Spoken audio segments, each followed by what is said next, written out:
Un homme intelligent, cultivé, promis à un brillant avenir, qui va tout sacrifier par amour pour une femme qu'il sait instable, infidèle, incapable de lui être fidèle, et qui recommence, encore et encore, sans jamais s'arrêter. Bienvenue sur l'essentiel des livres.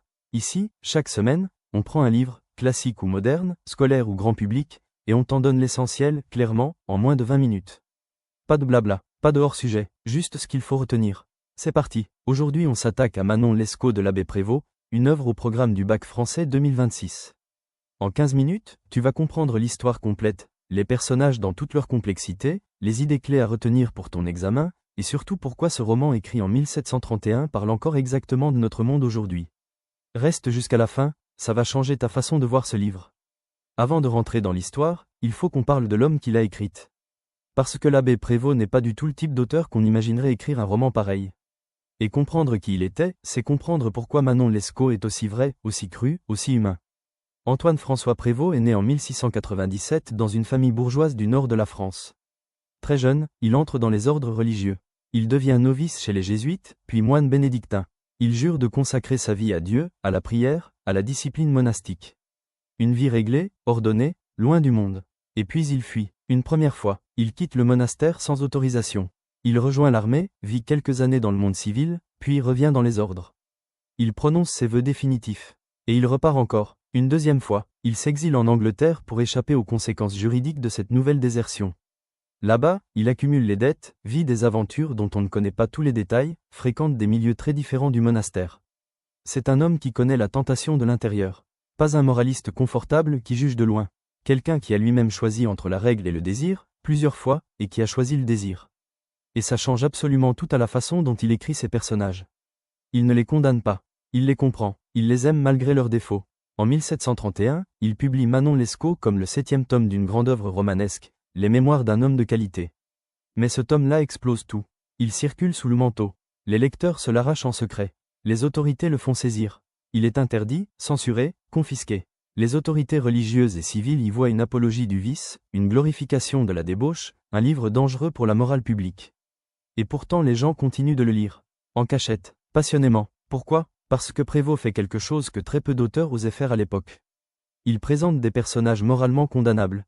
Une femme infidèle, un homme qui vole et ment, et il te les fait aimer quand même. Il te force à t'identifier à eux, à comprendre leurs choix même quand tu les désapprouves. C'est ça le vrai scandale du roman. Pas le contenu, la méthode. C'est normal si tu trouves ça complexe. On va démêler tout ça ensemble au fil de l'histoire.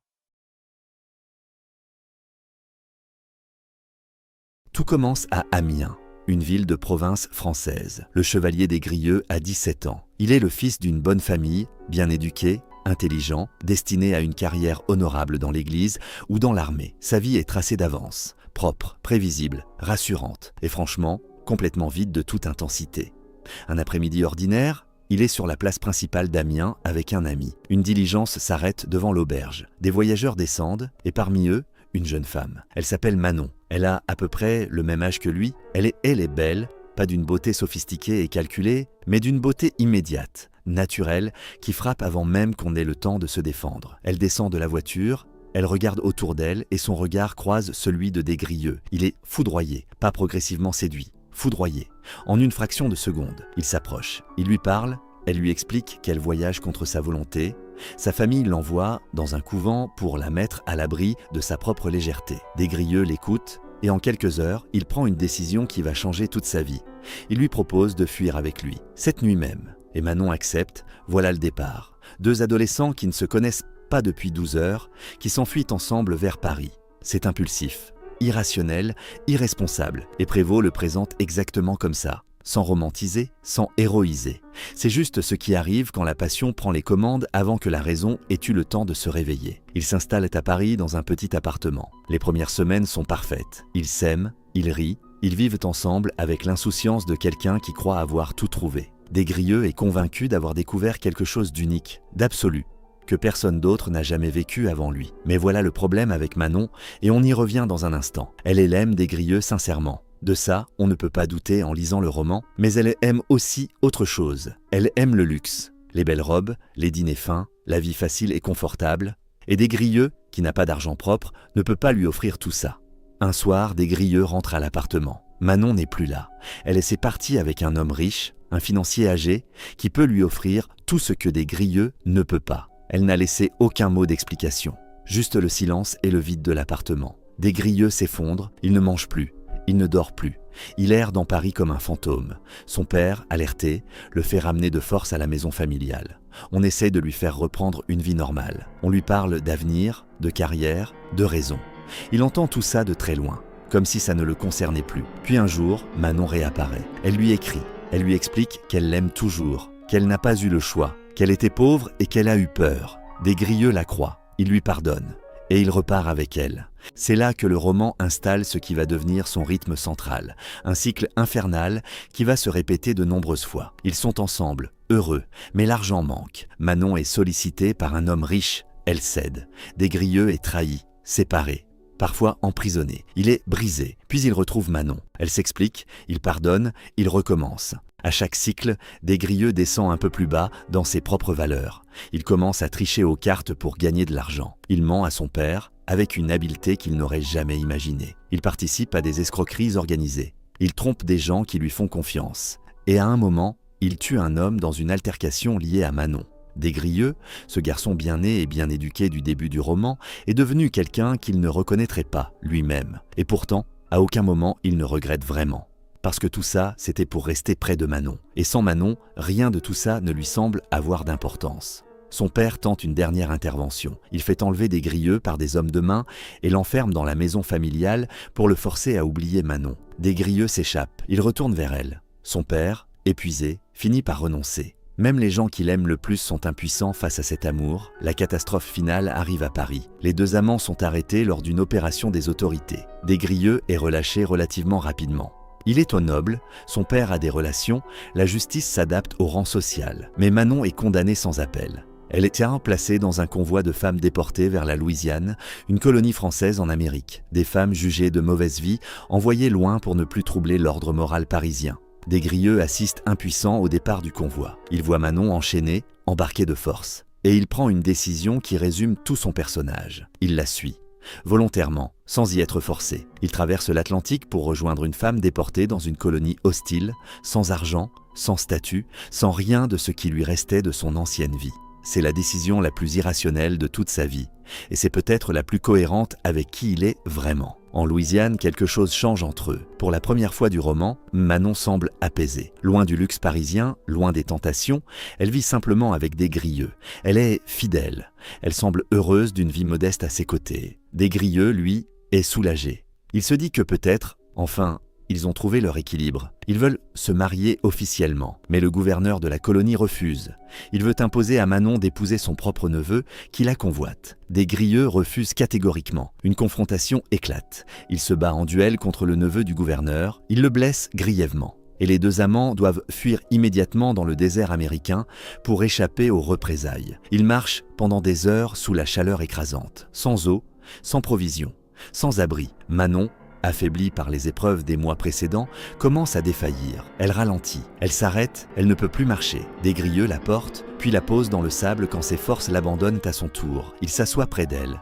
Il lui tient la main. Et Manon meurt là, dans le désert américain, dans ses bras, loin de Paris, loin de tout ce qu'elle a connu. Desgrieux creuse sa tombe de ses propres mains dans le sable chaud. Il l'enterre. Et il reste allongé sur cette tombe pendant plusieurs jours, incapable de se lever, incapable de partir, incapable d'imaginer un monde sans elle. C'est là que le roman s'arrête, sans discours moral, sans leçon explicite, juste la réalité brute de ce que la passion peut faire d'une vie. Maintenant, parlons des idées. C'est là que tout se joue pour le bac. Première idée fondamentale, la passion écrase la raison.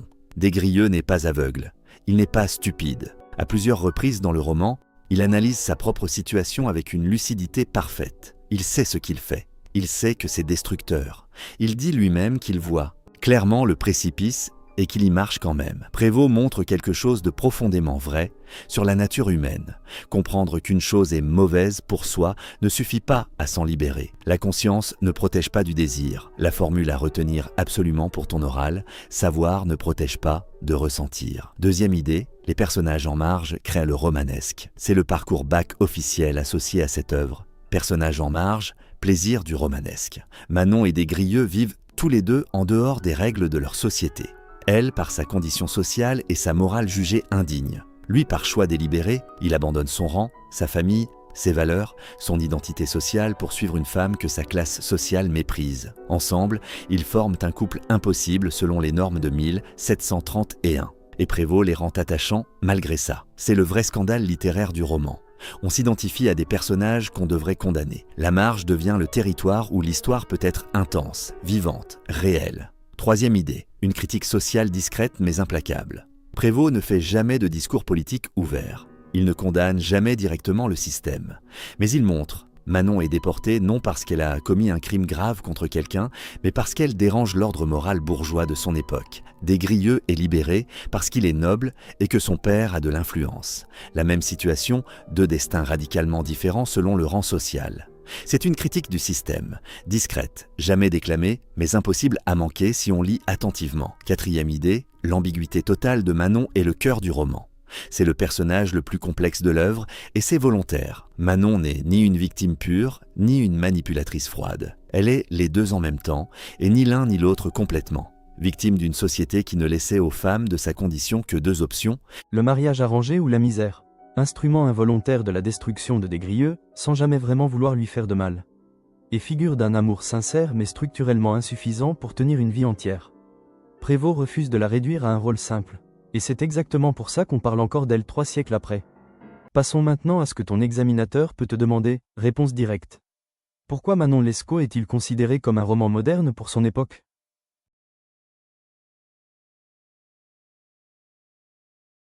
Parce qu'il place la psychologie des personnages, leurs contradictions intérieures et leurs motivations profondes au centre du récit, bien avant tout jugement moral. Le lecteur comprend les personnages avant de les juger. Cette approche préfigure directement le roman réaliste et psychologique du XIXe siècle, Balzac, Flaubert. En 1731, c'est une vraie révolution narrative. Quel est le rôle narratif du chevalier des Grieux ?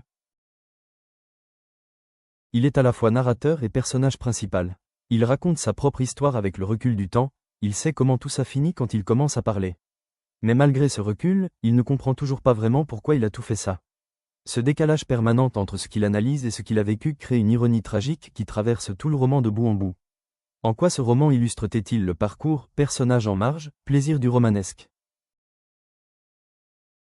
Parce que c'est précisément la marginalité des deux protagonistes, leur refus ou leur incapacité à rentrer dans les cases sociales, qui rend leur histoire romanesque, intense et inoubliable. Prévost montre que la vie hors des règles est plus dangereuse mais aussi incomparablement plus vivante. La marge n'est pas une punition, c'est le terrain où l'histoire peut vraiment avoir lieu. La citation incontournable à apprendre par cœur, elle peut tomber à l'écrit comme à l'oral. J'avais besoin de toute ma raison pour résister à des mouvements si tendres. C'est des Grieux qui parlent de lui-même, au moment où il essaie de résister à Manon. En une seule phrase, tout le roman est résumé, la lucidité parfaite d'un homme face à une passion qui gagne toujours. Maintenant on teste ce que tu as retenu. 3 questions, chrono. Tes réponses dans les commentaires, je les corrige moi-même. Question 1. Pourquoi Manon quitte-t-elle des Grieux pour la première fois ? A. Elle ne l'a jamais vraiment aimé. B. Elle a besoin d'argent et de luxe qu'il ne peut pas lui offrir. C. Sa famille l'a forcé à partir. Pause 10 secondes.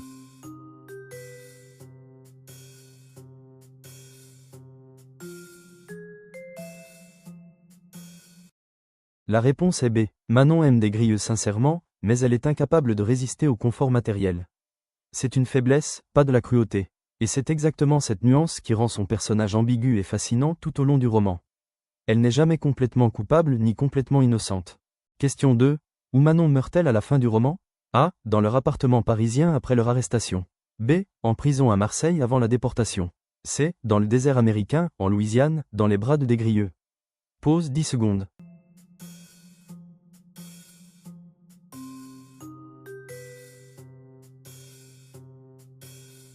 La réponse est C. Après avoir fui le gouverneur de la colonie avec des Grieux, Manon s'effondre d'épuisement dans le désert américain.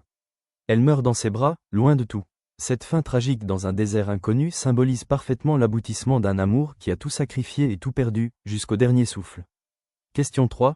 Quel est le parcours bac officiel associé à Manon Lescaut ?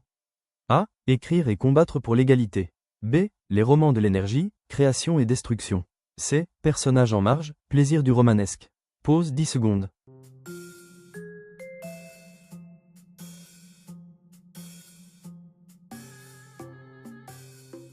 La réponse est c'est Manon et Des-Grieux vivent tous les deux en dehors des normes sociales de leur époque. C'est précisément cette marginalité qui crée la tension romanesque de toute l'œuvre. Retiens cette formule pour ton oral, la marge, c'est là où l'histoire devient vraiment intéressante. Voilà l'essentiel de Manon Lescaut de l'abbé Prévost. J'espère que ce résumé t'a aidé à y voir plus clair, que ce soit pour réviser, pour ton oral, ou juste par curiosité. Si c'est le cas, un pouce bleu ça prend 2 secondes et ça m'aide vraiment à continuer. Abonne-toi pour ne rater aucun résumé avant tes examens. Et dis-moi en commentaire quel livre tu veux qu'on traite la prochaine fois. À très vite sur l'essentiel des livres.